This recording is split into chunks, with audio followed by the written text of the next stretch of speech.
जब मैं 3 या 4 साल की थी तो मुझे ड्राइंग करना बहुत पसंद था। 20 साल बाद मुझे उसी ड्राइंग से बहुत ज्यादा नफरत होने लगी। उसके पीछे क्या स्टोरी है वो मैं आपको इस वीडियो में बताऊंगी।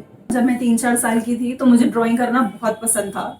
आई थिंक रोज 10 से 15 तो पेपर में मतलब बर्बाद तो कर ही देती थी।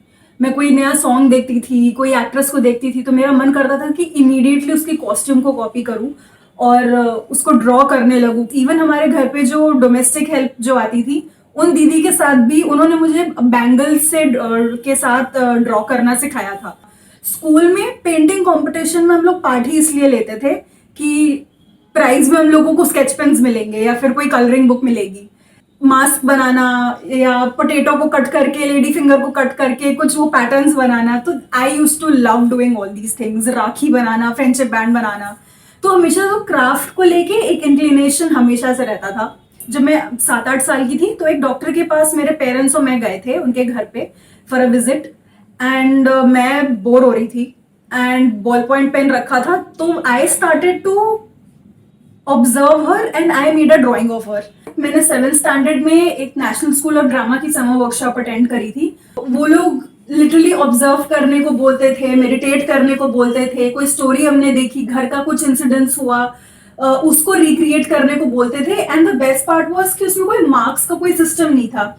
We could just paint what we wanted. अगर वो खराब भी बनता था तो it's fine, even if we are colouring outside the box it's fine. After 7th standard I shifted schools and जिस स्कूल में मेरा एडमिशन हुआ वहां पे बहुत ही पढ़ाई का एकदम से मतलब बहुत ज्यादा एक प्रेशर सा आ गया था। But at the same time I was also introduced to different kind of cultures as well. I remember 8th-9th standard में मेरी दो फ्रेंड्स होती थी, Rukmini and Pournami. I would literally take inspiration from them and faces बनाने में मुझे बहुत nervousness होती थी, but they told me certain tricks how to like draw lips and eyes and certain intricacies which are very important while drawing. तो वो भी बहुत इंस्पायरिंग लगता था ये सब सीखने में। And I think that's how I became more and more comfortable in my new school. In 9th standard itself I joined this workshop which was conducted at IGNCA. वो एक हफ्ते की वर्कशॉप थी और वहां पे एक पूर्वा मुसले नाम की मधुबनी पेंटिंग आर्टिस्ट ने वो वर्कशॉप कंडक्ट किया था। एंड उधर वो मॉडर्न मधुबनी हम लोगों को सिखा रही थी। And I think that is when it just hit me in the most amazing way possible. It touch the right strings, like the way the fish takes into water, adapts into water. I adapted to that art form really well, and it was my way of exploring an art form and to know the history about it. इसी पे buildup करते करते 10th में मुझे एक inclination हुआ कि मुझे ग्राफिक डिजाइन परस्यू करना चाहिए। And 11th-12th I had taken fine arts as my one of the main subjects, जिसमें बाय 11th उस 2 साल की पीरियड में हमने एक पुराने ग्रीन लैंटेन को हर एक पॉसिबल मीडियम्स के साथ मतलब ड्रॉ किया होगा।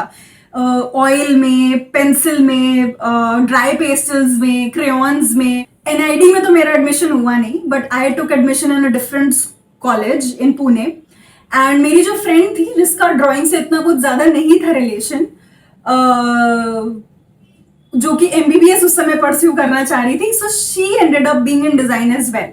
एंड जब आप एक डिजाइन कॉलेज में जाते हो you are made aware to work with different mediums and tools. Like आपको क्ले से काम करना होता है, पीओपी से काम करना होता है, मेटल से काम करना होता है, वुड से काम करना होता है। तो पहले फर्स्ट ईयर में तो बहुत मजा आया था ये सब कुछ एक्सप्लोर करते करते।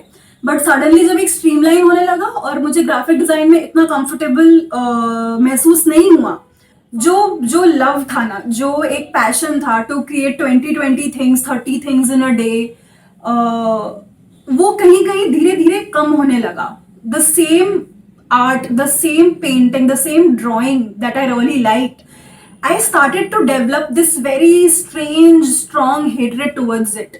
Now, maybe it was hatred towards the art form or the skills, or it was sort of hatred towards my own mediocrity or incapability, because वो एक ऐसा बड़ा कढ़ाई था ना वो design college of so many people from different states, from different cultures with different capabilities and skills, जो कि मुझसे भी लाख गुना ज्यादा बेटर थी कहीं ना कहीं वो एक मीडियोक्रिटी सेट इन होने लगी, एक लैक ऑफ ऑथेंटिसिटी सेट इन होने लगी।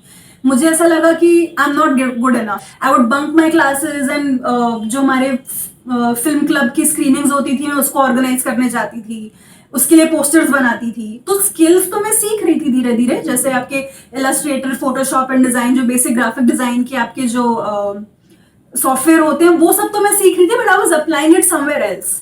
फिर फोटोग्राफी से भी रूबरू हुआ, फोटोग्राफी भी मैंने समझने की कोशिश की, लाइट समझने की कोशिश की, बट सब कुछ वो ग्राफिक्स के बजाय एक फिल्म एंड वीडियो के जोन में जा रहा था। Because of certain circumstances I shifted from graphic design to film and video, because I somewhere realise that कि मैं अपने आप से बहुत एक सफेद झूठ बोल रही हूँ। ड्राइंग से और थोड़ा दूर होते चली गई कि अब तो पेंसिल उठानी ही नहीं है, पेंट ब्रश भी नहीं उठाना है। By the end of my course I came up with a beautiful diploma film. And I think क्योंकि मैंने ग्राफिक डिजाइन नहीं परस्यू किया, मैंने film and video design pursue किया, so I could manage to do what I was really enjoying. When I shifted to Mumbai and उसके बाद काफी सारे प्रोजेक्ट्स करने के बाद, when 2 years ago I got my first feature film, उसमें भी आर्ट डायरेक्शन में ही मुझे पोजीशन मिला था, असिस्टेंट आर्ट डायरेक्टर का। एंड उसमें भी it was all about like design this logo that logo. So मेरे लिए तो एक ट्रॉमेटिक एक एक्सपीरियंस हो जाता था कि ये मुझे वही चीजें करने को बोल रहे हैं जिसमें मुझे ग्रेड्स कभी अच्छे मिलते नहीं थे। मेरे टीचर्स मेरी शक्ल देखने में पसंद नहीं करते थे, because may be I was not good at it, and ना ही मैं इवॉल्व हो पा रही थी as a graphic designer in that learning space. Now you can understand कि जब आपको जो चीज नहीं करनी होती है, because you don't believe enough in your self to be able to do that, आप you start getting repelled by it. When covid happened, जब सब लोग खाना बना बना के थक गए थे, दलगोना कॉफी बना के थक गए थे, me and a couple of friends we started to work on a project, and the same friend जो MBBS करने वाली थी, जो डिजाइन में चली गई, we started to work on a project and she just told me कि ये लोगों पे काम करना है, you also Mehul this is for you by the way। तो जब मैं एक तो एक्सप्लोरेशन करते करते मैंने किया, मुझे लगा कि यार अभी मे बी आई शुड, एक कहीं से फीलिंग आई कि I should get back to drawing again, I should get back to like doodling, and वो मधुबनी मुझे शायद से फिर से करनी चाहिए। इंस्टाग्राम पे मुझे एक आर्ट हैंडल पता चला where this artist is a teacher, she teachers Pattachitra paintings and Madhubani paintings. तो उसने प्रैक्टिस के लिए कुछ मोटिव्स भी दिए थे। So now I started to copy those same elements, बिना ये डर के कि मैं कॉपी कर रही हूँ, क्योंकि एक मुझे डर ये भी रहता था कि oh I am not authentic enough because I am like imitating someone else. But I think it's fine as long as you giving that person credit कि अच्छा आप इसके आर्ट को कॉपी कर रहे हो, but you have to give them credit. And जब मैंने वो करना शुरू किया, I started posting it online. मुझे वो पोस्ट करने में बहुत ज्यादा नर्वसनेस लग रही थी, जो मैं छोटे छोटे मोटिव्स बना रही थी।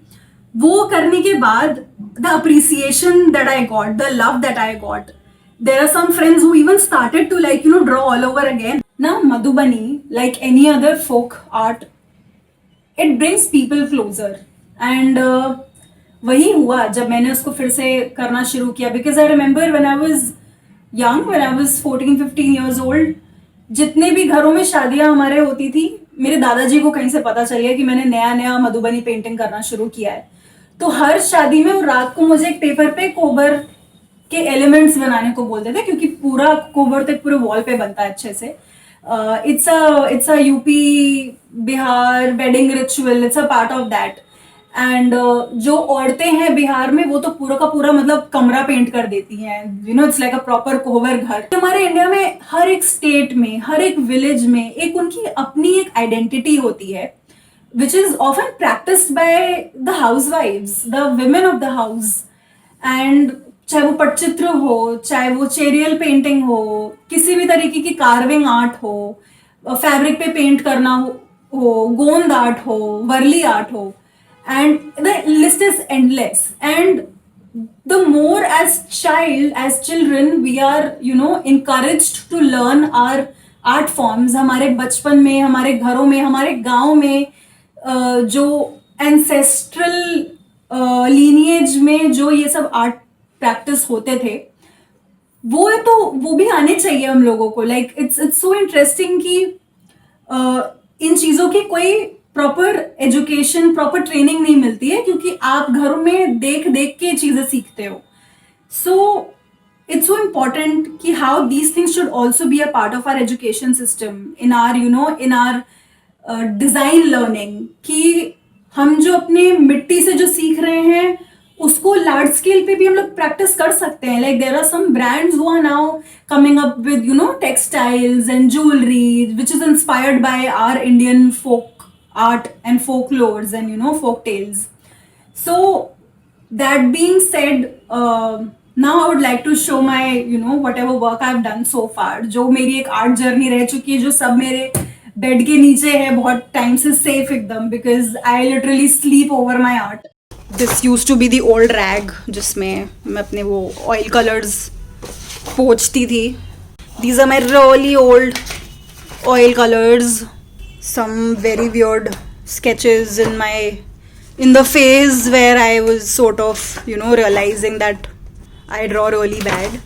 हम लोग 2 हफ्ते तक बस ये पेंट कर रहे थे to get the perfect brush stroke. We used to practice patience a lot. It's like this, if it's patchy you get a redo color wheel. ये सब college का है. Here is my school का portfolio. Has my board number also on it. Stuff that I used to copy from here and there. Dry pastels, some watercolors. This was my interpretation of Hamlet. एक toffee आती है सार पंख करके, उस पे ये बना था, तो this I used to like a lot. This was the Lalten that I'm talking about. I think pencil colors में है.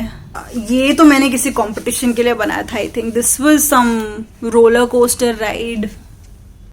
This is the first ever Madhubani thing that I attempted. Sun element, then there is a cow, there's this bansuri symbolizing Krishna, then there's Radha. So yeah, all this and more. मेरे friends कुछ अगर बनाते थे little artwork, if it's for 200 300 rupees, 350, in that very student friendly affordable zone, I would always try to buy it. और अगर कुछ बहुत बड़ा नहीं खरीद सकती, किसी को वो financially नहीं support कर सकती किसी friend को, so I would definitely talk about it. Let's start to encourage more and more friends, people to and people who have left art to start creating art all over again. मैंने start किया क्योंकि मेरे friends ने मुझे encourage किया, and I think it's one of the best things that has happened with me. If you're a parent and you have kids, just encourage them to do more than what's being taught in schools, than what's just available in sketchbooks. जो हमारे grandparents के हिसाब से aesthetics के जो मायने हैं, उनके लिए art क्या है, उनके लिए craft क्या है, उनके लिए stories क्या है, let's start to understand that as well, that कि what art means to them. Kolam rangoli बनाना, बंगाली कल्चर में लोग अल्पना बनाते हैं. If we start teaching our new generation about that, we'll start forming this lost connect with our Indian aesthetics all over again. I'll clean all this up. You please like, share and subscribe this video. And yeah, let's see each other again in the next one.